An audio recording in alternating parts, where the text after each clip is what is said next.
This is OwlUp, where learning happens in minutes, not hours. For a deeper journey, explore all our courses at owlup.co. Now, let's dive in.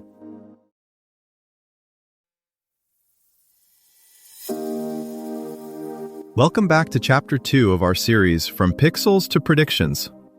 In this episode, titled Getting Started with Image Processing, we're going to unravel the fascinating way digital images are represented. So, whether you're a tech enthusiast or just curious about how computers see the world, let's dive in. Your phone quietly turns a messy grid of light into something your brain calls a face, a street, or a sunset. In this episode, we'll step into that invisible moment between the camera click and the clear image, where raw pixels first start to become understanding. Before any AI can see a cat, a tumor, or a stop sign, it has to clean up the raw data. That starts with understanding what an image really is to a computer. Rows and columns of pixel values, each storing intensity or color information. A single 12-megapixel photo becomes tens of millions of numbers that can be transformed, combined, or discarded with math. This is where image processing lives. You'll meet color spaces that separate brightness from color, filters that calm down sensor noise, and operators that highlight edges a model cares about. Companies like Google and Tesla rely on these steps so their systems aren't confused by shadows, glare, or compression artifacts. In this series, we'll treat these low-level operations not as dry theory, but as the practical toolbox that makes modern computer vision actually work. The twist is that seeing isn't one task, it's a pipeline of decisions. Before any neural network predicts a label, someone chose how sharply to sample the scene, how aggressively to compress it, and which details to keep or ignore. Change those choices, and the very same photo can become unreadable to an algorithm while still looking fine to you. In practice, teams tune image processing differently for self-driving cars, medical scanners, and smartphone cameras. Each domain cares about different errors, like missing a tiny lesion versus misreading a traffic sign in rain. Most beginners jump straight into cool algorithms and skip the gritty details, pixels, channels, and how numbers are actually stored. That shortcut comes back to bite you the first time a model fails because a medical scan was 16-bit grayscale while your code quietly assumed 8-bit RGB. At the lowest level, every digital image is constrained by two big choices: how densely you sample the scene and how finely you quantize each sample. Sampling is about where you measure light. Change the number or arrangement of pixels, and you change what patterns are even representable. Thin lines can vanish, repetitive textures can turn into moire. Quantization is about how many distinct values each measurement can take. An 8-bit channel gives you 256 levels. 12 or 16-bit sensors pack far more subtlety, especially in shadows and highlights. This is why a 12-megapixel photo explodes into tens of millions of numbers once you separate channels. Each pixel isn't a color, it's a small vector of intensities. Many industrial cameras never use 3 channels at all.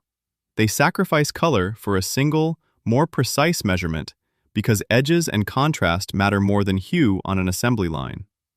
Once you accept that an image is structured data, the role of basic operations becomes clearer.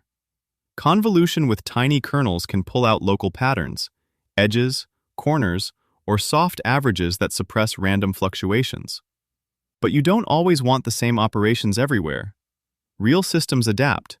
Stronger smoothing in low light, more aggressive sharpening for text, gentler handling in medical images where a barely visible boundary might mean pathology. Frequency-based views add another axis of control. The same picture can be described not just as neighboring pixels, but as a mix of slow and fast spatial variations. JPEG exploits this by trimming away high-frequency detail that your eyes are less sensitive to. That trade-off may be harmless for vacation photos, yet disastrous if a diagnostic feature lives in precisely those fine variations. Your challenge this week: take 3 very different images: a night street scene, a page of small printed text, and a medical or scientific image you find online, like an X-ray or satellite tile. Load each into a notebook or simple script. For every image, do three things. 1.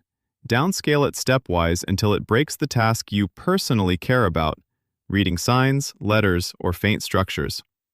2. Incrementally add Gaussian blur and note the moment when essential details disappear. 3. Save it at multiple JPEG qualities and compare where your eye still accepts it versus where obvious artifacts show up. Write down the exact resolution, blur radius, and quality setting where each image crosses the line from usable to unreliable. This mini-experiment will give you a concrete feel for how sampling, smoothing, and compression thresholds differ by application, and why pre-processing can't be one-size-fits-all. Think about how different companies quietly exploit these low-level choices. A self-driving team at Tesla might amplify lane markings and suppress reflections, while a radiology startup tunes for faint boundaries inside dense tissue. Same core toolbox, different priorities. False positives on the road are annoying. False negatives in a scan are life-threatening.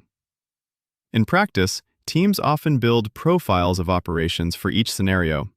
Night driving, rainy highway, bone fracture, soft tissue.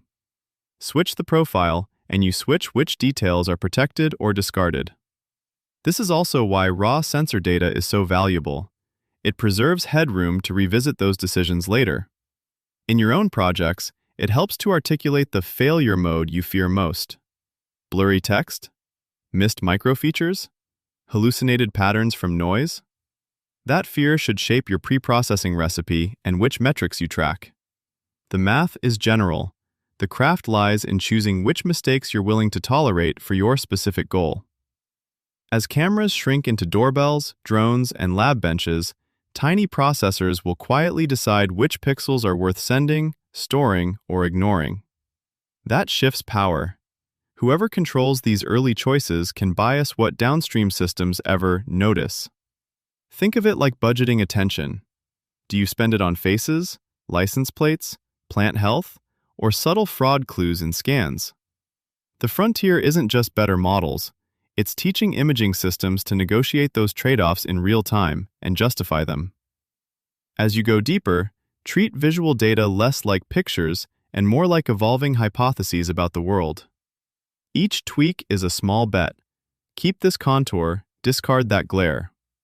Over time, you're not just cleaning inputs, you're encoding priorities, a bit like a budget that must choose which details deserve precision and which can safely blur into the background. Here's your challenge this week. Install Python and either OpenCV or scikit image, then load one sample image, a face, a landscape, or a selfie, and apply at least 3 operations. Convert it to grayscale, blur it, and detect edges, for example with Canny. Save each transformed version as a separate file so you can flip through them and see exactly how each step changes the picture. Finally, tweak one parameter for each operation, like blur kernel size or edge thresholds, and note which specific settings give you the clearest, most interesting results. This was OwlUp, your daily step forward. To keep learning with structured courses and more insights, go to owlup.co. Until tomorrow!